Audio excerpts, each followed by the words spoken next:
Today we talk about a very important story from West Asia. Arab and Muslim world leaders have gathered in Doha, the capital of Qatar. Why? Because of Israel's recent strike on Qatar, something that has shocked and angered the region. Last week, Israel attacked Doha. Israel said its target was Hamas leaders living in Qatar, but the strike failed to kill them. Instead, it created a huge political storm. Qatar called the attack a breach of sovereignty and a cowardly act. Israel, as usual, claimed it was acting in self-defense.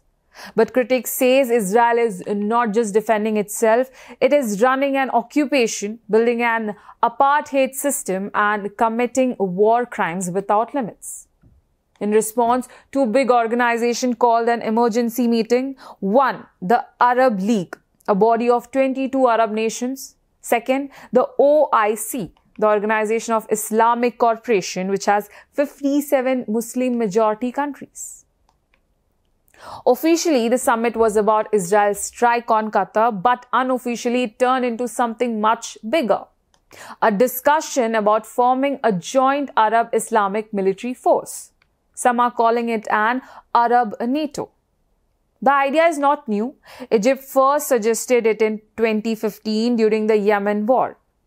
Back then, the plan failed because of mistrust among Arab states.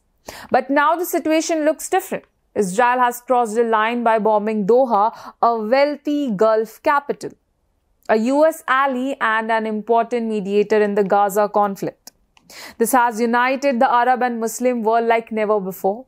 Suddenly, the idea of an Arab NATO looks possible. Egypt, which has the largest army in West Asia, is again leading this push. It has proposed a Cairo-based command center, an Egyptian commander to lead the force, first rotating leadership, so all Arab League members get a turn. The proposed force would include land, air and naval units, special operations teams, counter-terrorism and peacekeeping division. But is this just talk or will it actually happen? History shows the Arab world is very good at hosting summits and calling for solidarity, but weak on execution. The main problem, lack of conciseness. Iran wants all Muslim countries to cut ties with Israel. Egypt wants military headquarters in Cairo. Qatar wants legal guarantee for its sovereignty. These demands are very different. How do you put them together into one strategy? Even if they succeed, there is another challenge: the United States. For decades, the US has been the security protector of West Asia. It has military bases across the region in Kuwait, Bahrain and Qatar itself. So now Arab leaders are asking, can we still trust America to protect us?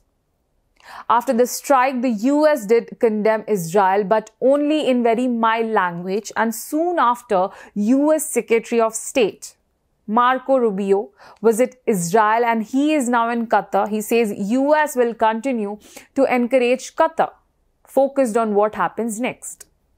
By floating the idea of an Arab NATO during his visit, Arab leaders may be sending Washington a polite message: if you won't defend us, we will defend ourselves.